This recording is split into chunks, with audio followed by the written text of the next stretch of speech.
എന്താടി പോണോന്നോ?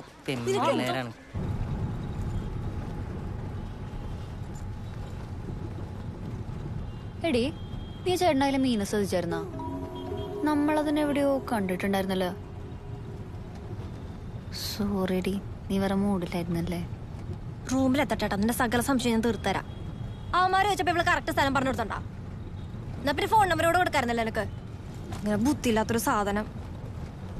എന്തിടിയായിരുന്നു എന്റെ കൈ പറഞ്ഞു പോവാന്. അത്രക്കൊന്നും ഇല്ല, നീ ചുമ്മാ ഓവറാക്കിയതാണ്. നീ മിണ്ടരുത്.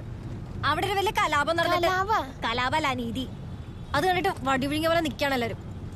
നിനക്കൊരു വിചാരമുണ്ട് നീ ഭയങ്കര ബോൾഡ് ആണെന്ന്. ബോൾഡ് അല്ല, ബോൾട്ടാണ്. ബോൾട്ട്. ചേട്ടൻ ഒന്ന് നേരെ ഓടിക്കോ. ഇപ്പൊ വല്യപ്പൻ എന്റെ മടിയിലിരുന്നെ. ഞണ്ട് കറി പറഞ്ഞാലും ഇയാളങ്ങനെ പലതും പറയും. തൽക്കാലം പുട്ടെടുത്താ മതി, ബാക്കി ആവശ്യമുണ്ടെങ്കിൽ പറയാം. പുട്ടെങ്കിൽ പുട്ട്. ഇന്ന് ഉച്ചക്ക് 4 പെൺപിള്ളേര് വന്നു. എന്റെ മുഖത്ത് നോക്കി പറഞ്ഞു ബിരിയാണി കൊള്ളൂലെന്ന്. ഞാനൊക്കെ ചൂളിപ്പോയില്ലേ.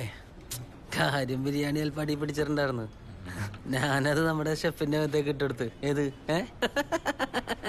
ഷാഫിയെ 3 പ്ലേറ്റ് പുട്ടും ബീഫും വേഗം വേഗം എടുത്ത് കൊടുക്കുവോനെ. മറ്റേ പെൺകൊച്ചു രക്ഷയില്ല, കിടു.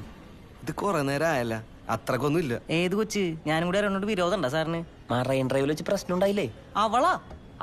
അവളല്ല, നമ്മളെ സപ്പോർട്ട് ചെയ്ത് സംസാരിച്ചില്ലേ ആ കൊച്ചി. മറ്റവളെന്ത് അലമ്പ് കൊല്ലഷോ. ഇവളടിപൊളി കിടുവല്ലടാ. അത്ര കിടുവന്നല്ല. എന്റെ അമ്മ അടിപൊളി കൊച്ചി. പിന്നെ ഇവൾക്ക് നമ്മുടെ ശില്പയുടെ നല്ല ചായയില്ലേ? പിന്നെ തേങ്ങയാണ്. ആരെ ശില്പ? ഇവന്റെ പഴയത് മറ്റേ ഒരുമിച്ച് യൂണിവേഴ്സിറ്റി പഠിച്ചില്ലേ? ഡീറ്റെയിൽ ആയിട്ട് പിന്നെ പറയാം. എന്തായിരുന്നു പേര്? പിന്നെ അത് ഞാൻ ഓർത്തിരിക്കാൻ പോണല്ലേ. ഒരു പേര് വിളിച്ചാളടാ. എന്ത്? ജെന്നിഫർ.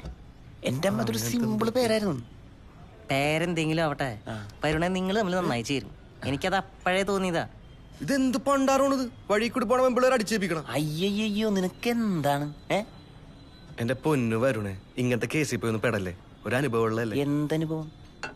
എന്റെ ചേട്ടാ, ഞാൻ വെറുതെ ഒരു വള്ളി കേസിൽ പോയി വീണെന്ന് ചേട്ടന് തോന്നണ്ട. മനസ്സിന്നൊരു ഇഷ്ടം വന്നിട്ടാന്ന് ചേട്ടന് മനസ്സിലാവല്ലേ.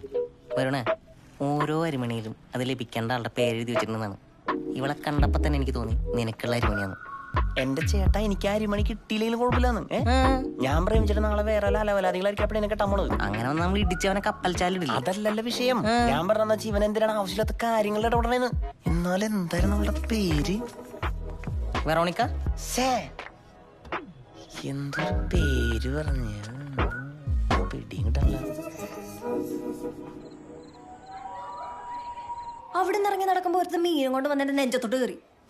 ഇവളാണ് അവന് കൊല സപ്പോർട്ടും. അവനായിട്ട് എന്തോ മുജ്ജന്മ ബന്ധമുള്ള പോലെ. അവൻ ആരായിട്ടേ? Saranya, are you listening?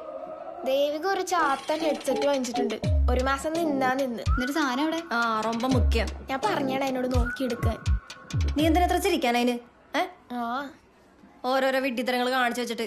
ശരണ്യയുടെ വിഡ്ഢിത്തരങ്ങളെ കടത്തി വെട്ടുന്ന സോനയുടെ ബോൾഡ്നെസ്, അതായിരുന്നു ഇന്നത്തെ മെയിൻ അട്രാക്ഷൻ. അല്ലടി, ഇനിയിപ്പോ സോന ആ ചേട്ടനും കൂടെ ലൈനാവോ ഈ സിനിമയിലൊക്കെ കാണുന്ന പോലെ? അത് ആരാടിയാ പറഞ്ഞേ? ഒരൊറ്റ എണ്ണ വേണ്ടിയാണ്ടല്ലോ